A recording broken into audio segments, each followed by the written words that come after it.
আসসালামু আলাইকুম ওয়া রাহমাতুল্লাহি ওয়া বারাকাতুহু। আলহামদুলিল্লাহ, কেমন আছেন? আলহামদুলিল্লাহ, আশা করি ভালো আছেন। আপনার তো আমিও ভালো আছি আলহামদুলিল্লাহ। দেখেন বনানী কবরস্থানে আছি। আল্লাহু আকবার, আল্লাহু আকবার। দেখেন ভাই, কত লোক আজকে ঘুমাইতেছে। কে ইমান আহমদ সারা লিয়ে গেছে, হ্যাঁ কে ইমান কামাই লিয়ে গেছে। কথা বলছেন ভাই, ইমান কামে গেলে কোনো ভয় নাই ভাই। কবর হচ্ছে পোকামাকড়ের ঘর, কবর হচ্ছে হাফ বৃষ্টির ঘর।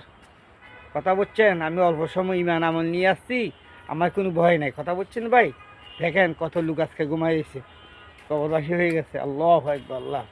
এ দেখেন, এ ফুল সাজাইছে আমারটা, এই যে ফুল সাজাইলো আমার কবরটাকে ভিতরে এইটা ফুল সাজাই নিয়ে যেতে হবে। আল্লাহর হুকুম নবী তরিকা মানি, আল্লাহর হুকুম নবী তরিকা মানি। অল্প সময় জিন্দিগি আমার চলে যাচ্ছে ভাই, আমার হায়াত শেষ হয়ে যাচ্ছে, জীবনে হায়াত। আল্লাহর হুকুম মানি। একটা ছেলেকে মাদ্রাসাত পড়াই, দুইটা ছেলের মাদ্রাসাত পড়ায়, একটা মেয়েরে মাদ্রাসাত পড়ায়। কথা বুঝছেন ভাই, সেই জন্য বেশি বেশি আমরা ন্যাক আমাল করার চেষ্টা করি। উসমান রাজি তারা আনহু কবর সাইড থেকে বেশি বেশি কানতে।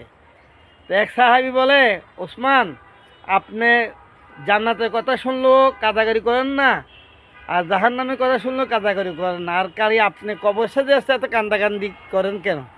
এক সাহাবি জিজ্ঞাসা করে ওসমান রাজি তালা আনহুরে, ও ভাই তুমি জানো না, এটাও কবরটা হচ্ছে পোকামাকড়ের ঘর, সাপ বিচ্ছুর ঘর।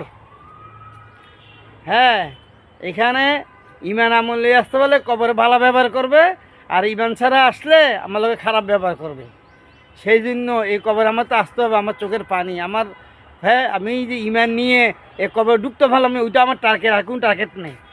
আর আমরা ভাই দুনিয়া দুইটা বিল্ডিং করলাম, তিনটা বিল্ডিং করলাম, মানে কত খুশি। কথা বলছেন ভাই, সেই জন্য খেয়াল রাখতে হবে জিনিসগুলো, আমার যে আমল যে কোনোভাবে নষ্ট না হয় ভাই। কথা বলছেন ভাই, অল্প সময় জিন্দিগি চলে যাচ্ছে। এই বর্ণালী কবরস্থানে আসলাম 2025, আজকে 17 তারিখ। ভাই সবার জন্য দোয়া করি। আমি নামাজ 2 রাকাত পড়লাম, 4 রাকাত নামাজ পড়ি, আসছি, আল্লাহর হুকুম মানার চেষ্টা করি। কথা বলছেন ভাই, সবার জন্য আজকে মায়া লাগে। আজকে আমার তো এই কবর আসতে হবে ভাই। চিন্তা করেন ভাই, আপনি এত ফেরাসাই নিয়ে দুনিয়া নিয়ে ভাই, দুনিয়া আপনার কাছে দিয়ে দিবে না।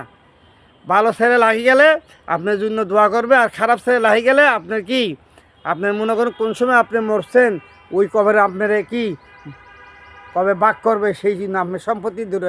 আপনি করলেন নামাজ নষ্ট করি, দোয়া নষ্ট করি, আজকে আপনার সম্পত্তি নিয়ে দূরদূরি। কথা বলছেন ভাই, সেই জন্য অল্প সময় জিন্দিগি আমার বরাবর মতন গলি যাচ্ছে ভাই। আমি আমল তৈরি করি, আমি বুঝি নাই আল্লাহর ওয়াদা আছে 80-90, বুঝি না। আল্লাহ করছে আমাকে যে মনের থেকে ডাক দিচ্ছে আল্লাহ, হ্যাঁ আমি তার জীবনের গুণা মাফ করে দেবো। কথা বলছেন, লা ইলাহা ইল্লাল্লাহু মুহাম্মাদুর রাসূলুল্লাহ। বেশি বেশি কলমা পড়বেন, বেশি বেশি জিকির করবেন, সুবহানাল্লাহ, আলহামদুলিল্লাহ, লা ইলাহা ইল্লাল্লাহু, আল্লাহু আকবার, লা হাওলা ওয়ালা কুওয়াতা ইল্লা বিল্লাহিল আলিয়্যিল আযীম। আসসালামু আলাইকুম ওয়া রাহমাতুল্লাহি ওয়া বারাকাতুহু।